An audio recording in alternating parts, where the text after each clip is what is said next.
បាទជំរាបសួរបងប្អូនទាំងអស់គ្នានេះគឺជាសកម្មភាពនៃការដងទឹកស្រោចនៅដើមចេកដែលយើងដាំរួចរាល់ហ្នឹងហើយយើងដាំបានមួយចំនួននៅមួយចំនួនទៀតហ្នឹងហើយគឺយើងដងពីក្នុងពាងក៏បានពីក្នុង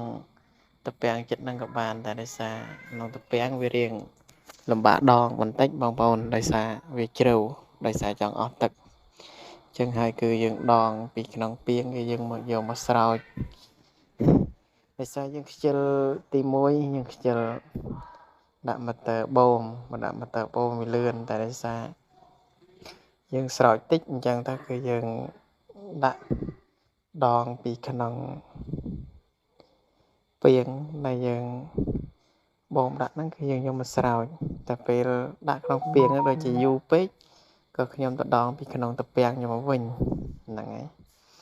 ហើយនេះគឺជាដើមចេកដែលខ្ញុំគោះចែកជូនបងប្អូនវីដេអូមុនហើយនេះវីដេអូដែលយើងដាំហើយក៏យើងស្រោចទឹកទៅគឺនៅស្រស់បងប្អូនព្រឹកឡើងអីគឺ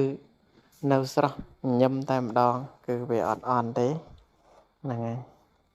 នេះគឺខ្ញុំទៅដងពីក្នុងតពាំងយកមកវិញហ្នឹងហើយយើងស្រោចពេលល្ងាចពេលព្រឹកយើងអត់បានស្រោចទេយើងស្រោចតែពេលល្ងាចដោយសារវាថ្ងៃក្តៅខ្លាំងផងបងប្អូនបើសិនជាថ្ងៃអត់សូវក្តៅអត់អីតែមួយថ្ងៃនេះគឺថ្ងៃក្តៅសឹងតែឆេះគាត់ថានៅក្នុងផ្ទះវិញអត់សូវអីគាត់ថាចេញក្រៅវិញគ្រាន់តែឈរចំហាយខ្យល់ចំហាយក្តៅមកភាយហ្នឹងក៏ខ្លាំងដែរបងប្អូនហ្នឹងហើយសំឡេងរៀងអូអះដោយសារខ្ញុំនៅបញ្ចូលសំឡេងនេះប៉ុន្តែសំឡេងនៅខាងក្រោមផ្ទះអញ្ចឹងទៅវារៀងពិបាកតិចហើយគេនៅថាសំឡេងអូអះអីបងប្អូនថាពិបាកហ្នឹងគឺសកម្មភាពដែលខ្ញុំបានដងស្រោចទឹកនិយាយរួមទៅសឹកយើងជារៀងរាល់ថ្ងៃអត់តែយើងមកពីធ្វើការវិញក៏ដូចជា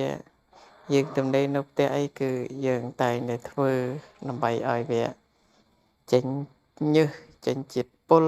ចេញអីចឹងណាបងប្អូនដើម្បីសុខភាពយើងឲ្យវាល្អកាលណាបើយើងនៅតែសនុកសុកស្រួលខ្លាំងពេកអត់ចេញញើសទេវារបស់យើងសពថ្ងៃយើងដឹងហើយសបោទៅដល់ជាតិគីមីយើងហូបអីសបោដល់ជាតិគីមីអញ្ចឹងគឺវាក្តៅ